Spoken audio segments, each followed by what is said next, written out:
Why are you calling? I'm in a meeting, my husband whispered into his phone, his voice sharp with annoyance. He had no idea I was standing less than 10 feet away, watching his reflection in the glass partition of a high-end jewelry boutique. There was no boardroom. There were no clients. There was only him, smiling as a young blonde slid a $15,000 diamond bracelet onto her wrist. Everyone in my life thought I was the clueless, submissive wife who would fall apart if her marriage ended. They thought I'd cry, scream, and beg him to stay. But as I watched him press his lips against her cheek, a cold, calm certainty washed over me. I quietly hung up the phone, stepped back into the shadows, and began planning. He thought he was playing me, but he was about to find out exactly what happens when you underestimate a woman with nothing left to lose. My name is Clara. I'm 32 years old, and up until a few months ago, I lived what most people in Seattle would call a charmed life. My husband, Julian, was a brilliant corporate consultant, a man who commanded every room he walked into with sharp tailored suits and an easy, dazzling smile.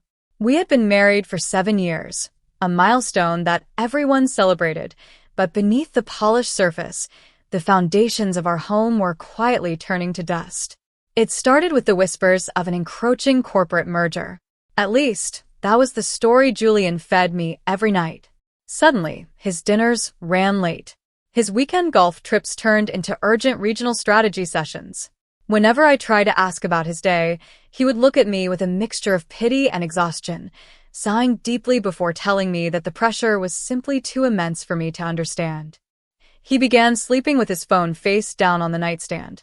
If I walked into the kitchen while he was texting, his posture would instantly stiffen, his thumb quickly sweeping the screen to black before turning to me with a tight, manufactured smile. I tried to tell myself I was just being paranoid.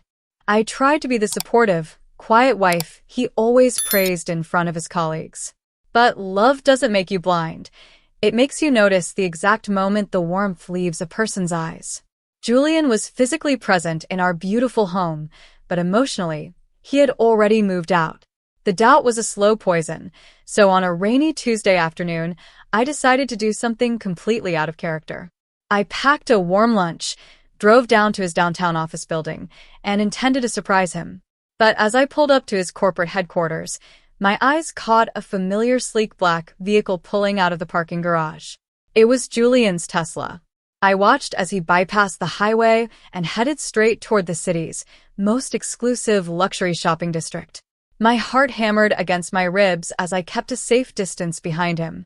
He parked, stepped out looking effortlessly handsome, and walked briskly into a high-end jewelry boutique known for its custom diamonds. Through the massive, immaculate glass windows of the storefront, I saw him. But he wasn't alone. A young, striking blonde woman was standing beside him, her laughter echoing even through the thick glass partition. I stepped into the boutique's alcove, blending into the shadows of the rainy afternoon. My hands shook so violently, I could barely unlock my phone. I dialed his number. Through the glass, I saw Julian freeze, look at his screen with a flash of annoyance, and hold up a finger to the woman. He answered, his voice dropping into that familiar, hushed corporate tone. "Why are you calling?" "I'm in a meeting," he whispered, sharp and dismissive. "Are you busy, honey?" I asked, my voice terrifyingly steady. "Yes, Clara. The board is evaluating the final merger numbers right now. I really can't talk." He hung up. Right in front of my eyes, he slid the phone into his pocket, turned back to the blonde, and watched with a grin as the store clerk fastened a stunning $15,000 diamond bracelet onto her wrist. He didn't know I saw everything. The walk back to my car felt like navigating a dream world where all the gravity had suddenly shifted. A normal wife would have stormed through those glass doors, slapped the corporate smirk off his face, and demanded a scene right there among the velvet jewelry trays. But as I sat in my idling car, watching the windshield wipers fight the Seattle rain, a strange, calculating calm settled over me.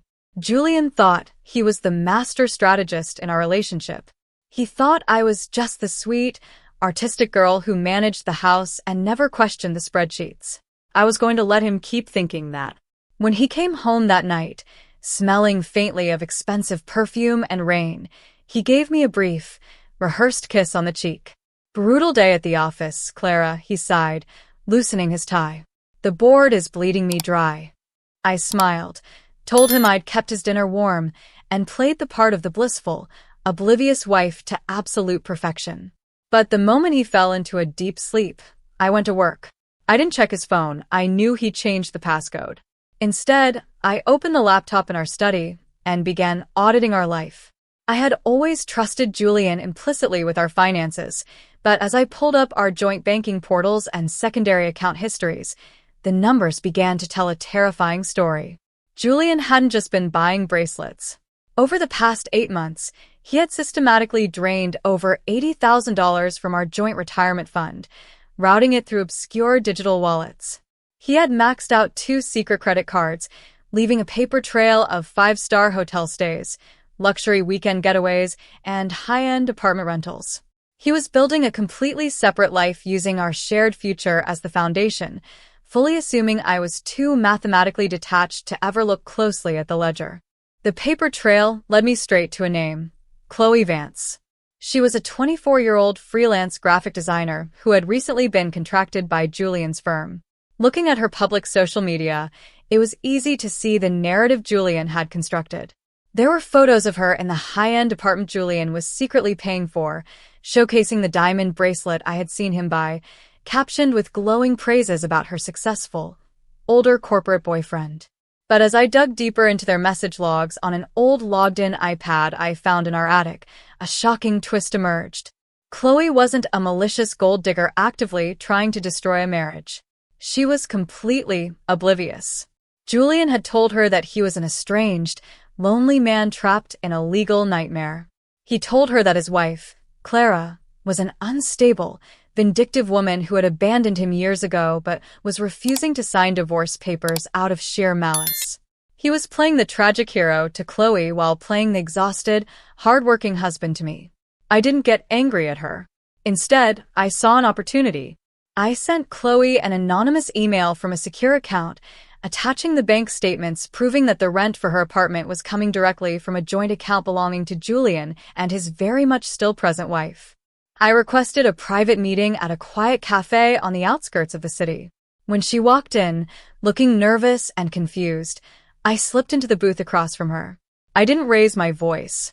I simply placed our wedding album, our tax returns from last year, and the fresh jewelry boutique receipts on the table. The color completely drained from her face as she realized the man she loved was a ghost. Chloe's tears turned to a sharp, burning anger that matched my own. She looked at the evidence of Julian's deception and realized she was just a prop in his twisted game. Together, we decided he wouldn't get to write the ending to the story. The next morning, I hired a brilliant forensic accountant and a top-tier divorce attorney who specialized in high-asset concealment. Within 48 hours, they uncovered Julian's ultimate exit strategy. He wasn't just hiding money. He was attempting to transfer the entire ownership of his lucrative consulting firm into Chloe's name through a series of complex corporate restructurings.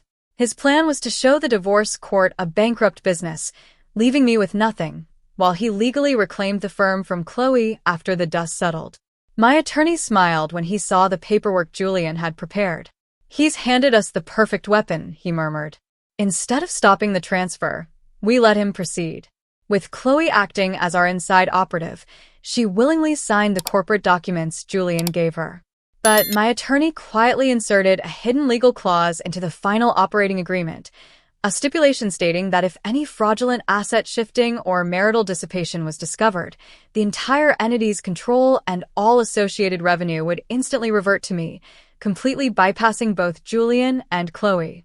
Julian was so arrogant, so entirely convinced that he had successfully manipulated both his clueless wife and his naive mistress that he didn't even bother to read the fine print before executing the final state registry filings. He thought he had successfully erased me from his financial future. In reality, he had just legally signed over his life's work directly into my hands, and the trap was now officially set. The climax arrived on a humid Thursday evening. Julian had called a major dinner meeting at an ultra-exclusive private dining club downtown, supposedly to celebrate his new business restructuring with his top investors. He had spent the entire week rehearsing his lies, preening in the mirror, and completely ignoring me. Little did he know, his top investors weren't coming. I had personally intercepted the invitations. At 8 p.m., Julian sat alone at the head of a massive, camellit mahogany table, adjusting his watch and checking his phone with growing panic. The heavy oak doors of the private room swung open, but it wasn't his wealthy clients who walked in. It was me. Julian's eyes widened in utter confusion as I calmly took a seat directly opposite him. Clara? What on earth are you doing here? I told you, this is a strictly confidential board meeting. Before he could stand up, the doors opened a second time. Chloe walked in, her face cold as stone, accompanied by my forensic accountant and a uniformed process server. Julian's sophisticated corporate facade instantly began to fracture. Chloe? What is the meaning of this? The meeting is officially called to order, Julian, I said, my voice cutting through the tense silence of the room. The process server stepped forward and dropped a thick stack of legal documents right onto his pristine linen napkin. For the next 10 minutes, Julian watched his entire life collapse in front of his eyes. My accountant laid out the records of the embezzled retirement funds, the secret credit cards, and the fraudulent corporate transfers. When Julian frantically turned to Chloe for support, she simply stared at him with pure disgust. It's over, Julian, she said quietly. I know everything. And I signed the reversion papers this morning. The man who thought he was a master strategist was left completely speechless, stripped of his dignity in the very room where he planned to celebrate his ultimate betrayal. The fallout was swift and absolute. Within 3 months, the legal trap we set snapped tightly around him. Because of the hidden clause Julian had blindly signed, the court awarded me full ownership of his consulting firm, our Seattle home, and the entirety of his remaining personal assets as restitution for marital fraud. Faced with overwhelming evidence of embezzlement and wire fraud, his career disintegrated, leaving him bankrupt and desperately trying to settle out of court to avoid prison time. As for me, I sold the firm, closed that painful chapter, and reclaimed my life with a profound sense of peace. I realized I was never the helpless woman Julian thought I was. I just needed to see his true reflection to finally see my own strength.